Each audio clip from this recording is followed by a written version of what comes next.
Hey everyone, it's Adele and April from Just Say Scrap, and we are here with Technique Tuesday. So today we're going to be going over Melissa Esplin's brand new book that came out with close to my heart, Brush Lettering. So make sure you stay tuned to see what you learn. All right, so today we are going over brush lettering with Melissa Esplin. This also kind of finishes up her penmanship that we have with her. This is kind of a continuation of that book and basically just all about brush lettering.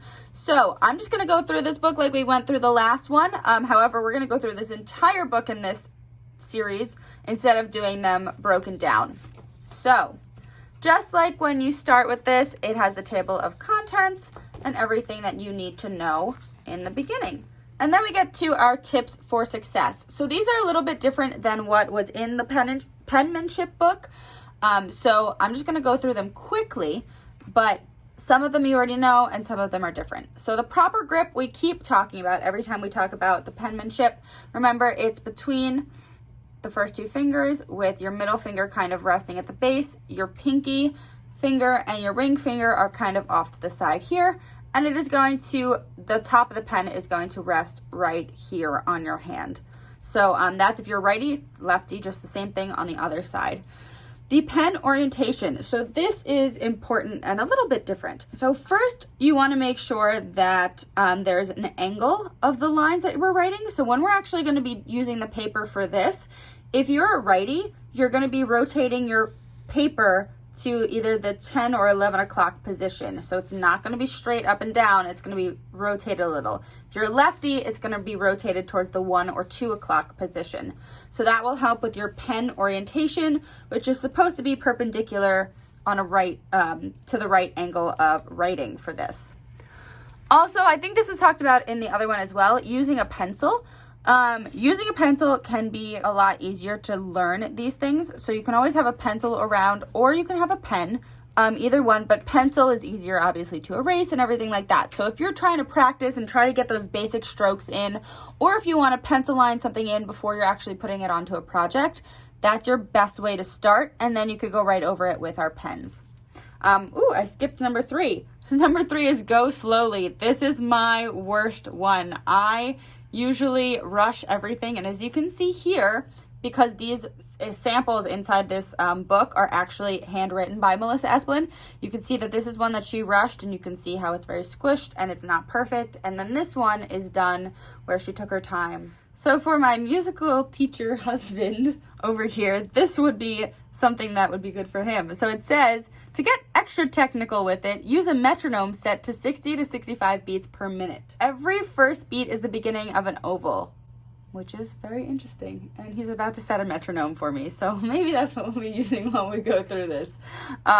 So go slow. Make sure that, there you go. That's how slow this has to be. So go no faster than this. I think we get it. Thank you. So the next thing after you use a pencil is look for the ovals. So each stroke and letter circles back to the oval form. If there's a letter that's causing problems with practice, pull it aside and look for where those ovals lie within its structure. Look for the diagrams throughout the book that show you where to find the ovals. So the ovals, which we'll go over as we go through, go with the making it slow. So just be aware that practice makes progress. Practice makes progress. Always key with Melissa Esplin. Also then number 6 is connect high and touching. Make sure that everything does actually touch. Like here the S is rushed and it goes right into the H, but here you can see the S continues on its normal path, and then the H comes in how it would too. And there's no need to really connect it, but it looks really pretty and it looks like it is actually connected, but it's just in its own stroke. And next you want to examine those negative spaces. Make sure everything is clear to the eye. If you have everything rushed and everything is condensed, it is actually harder for the human eye to read. So just make sure that you're aware of actually having those positive spaces and those negative spaces as well. As you can see here with the red is kind of marked out those negative spaces. So we're gonna jump into this book here and practice a little. All right, so the first section is back to the basics, which she recommends a pencil or the Melissa Esplin brush pens that we have here. Got all the different colors here, but I'm going to use the black one for now. Back to the basics. This is the most important rule of brush lettering, is your up and down strokes. Everything is going to be based off of upstrokes and downstrokes. Upstrokes are always going to be a thin line. Downstrokes are always going to be a thick line. So while you're practicing this, make sure that you are holding it with that grip and that orientation that we just talked about. And I'm actually going to be practicing this on vellum today instead of our tracing paper. You could do either one, but I have it on vellum just because that's what I have right now. But what I'm going to do is I'm going to take the pen, make sure that it's in my hand right. These two are loose and not actually touching the pen. We've got that against the right spot on our hand here. It's angled to that 10 to 11 o'clock angle here. And we're going to go up and down, up, down. All right, so you see there that just easy practice, continuing to go up and down for that. All right, so our next thing is back to the basics, the mother shape. This is all about these ovals. So we want to make sure that we are visualizing how the ovals actually help these letters connect to each other. So you can see here, this is an upstroke, a downstroke, and then we start to get into the letters and the shapes that we're going to be making throughout our alphabet. So this is really helpful, and actually you can see that in this tealish color, she has all the ovals that are laid out. So there's an oval and an upstroke, but not necessarily a downstroke. So you can kind of see and visualize this when you're doing something, and that's kind of how you can realize, or if you're having issues with a letter, come back to this, because this is what's going to help out for that. So then we just got to follow the arrows down here, and we're going to start practicing these strokes. All right, so you can see there the different ovals. Let me get a different color so I can kind of show you what I mean. So just like this part here, you can kind of see that I have the ovals here. So just so you can kind of visualize on the practice that I have versus what she has, you can kind of see exactly where those ovals ended up being. And with coloring that in the teal or the green, you can see how my practice now looks like her sample on here. So then she gets us into practicing all of the alphabet here. So every single letter is written out for us over the pages, and then it's drills.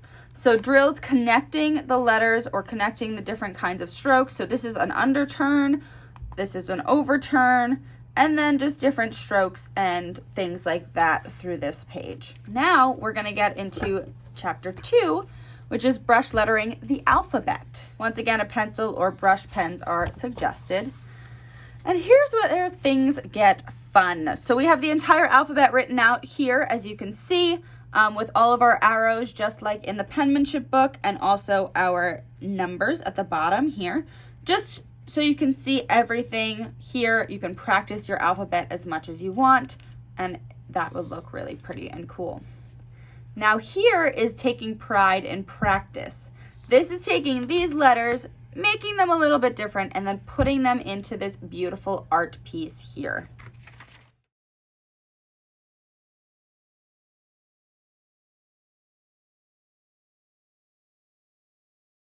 All right, so you see here that we have, or at least I practiced a little bit with this alphabet below with all the different colors.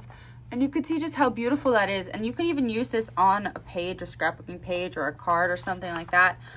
So just practice makes perfect. This is not perfect, obviously, but just take your time with it. So once you kind of see the alphabet at a glance here, she does get into individual letters. So if we flip the page, it's all about lowercase letters. So this is all about underturns, overturn letters, all that stuff. Then we get into oval letters here. So then we get into ascender letters, all of those, and then descender letters there. And then we put them all together with practice here. And just like the penmanship book, you have the worksheets here, so with the arrows, everything like that, so you can practice all of your letters, specific letters. If you're trying to write a certain word or anything like that, this is definitely the place to go, because it will give you every individual letter.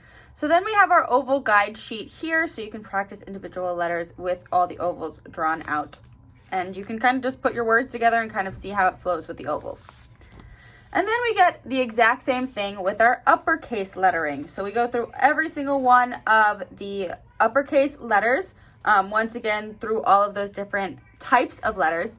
And as you can see here, it actually shows you the oval guide while the letters are written out, and it also shows you the strokes specifically for each letter, which is super helpful in making uppercase letters and making them fancy, especially. And then you have your worksheets for the uppercase letters, and then some extra spaced lines that you could practice other things on as well. So then we get into putting them into projects. So you could use them for monograms. You can use them on a layout, on an album, anything like that. Look how beautiful that is. And you can obviously switch up the letters. And then you can use them writing on vellum, which I've been practicing on, and adding them to your page layouts. And then we get into part 3 of this book on how to form words. So she goes through all of the basic strokes once again with the quick brown fox jumps over a lazy dog, getting every single one of those letters into your hands. And then she talks about the correct way and the incorrect way to complete and put all of those letters together. So different ways to either start with your strokes or anything like that, and just kind of making sure that that space is there and that it's not too condensed like we were talking about in the beginning or rushed. And then we get a practice sheet here with A to Z of different letters that you could use, and even use this with vellum or anything like that to have it for one of your pages or layouts or anything. So this is a really good practice sheet. Or if you want to take words from it to use it like happy birthday, you can totally do that and then use it on a card or a layout or anything like that. And then the end of the worksheet is just different practice sheets that you can use, different heights and everything like that, and your grid lines. So that is our Melissa Esplin brush lettering. I hope that you enjoyed the quick little overview of everything. It is a really, really fun book. So just make sure that you practice, because practice makes progress, not perfect, as Melissa Esplin likes to say.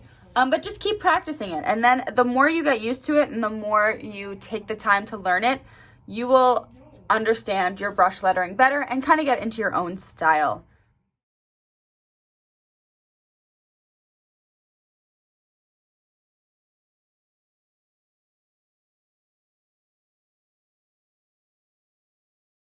That's Technique Tuesday. Thank you for watching. We hope you enjoyed. If you have any questions, please let us know in the comments below. And then also remember, we have a bunch of specials this month, so make sure you go check them out. And yeah, we'll see you next Tuesday. Bye. Bye.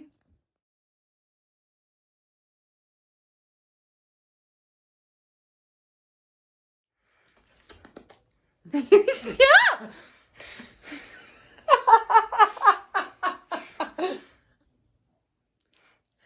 Why are you making fun of me over there? Oh, you can't even see anything because it's up on the basic strokes. Just kidding. Redo. Just so you can kind of, oh gosh, I'm so out of the camera. Into ascender letters. Really? I didn't even think of that. Really? Everything like that. So make sure that you check this. Damn it! Grab it open. Okay. I don't want to interrupt her. No, she's done with the audio part. Trying to be nice, Mrs. Meyer.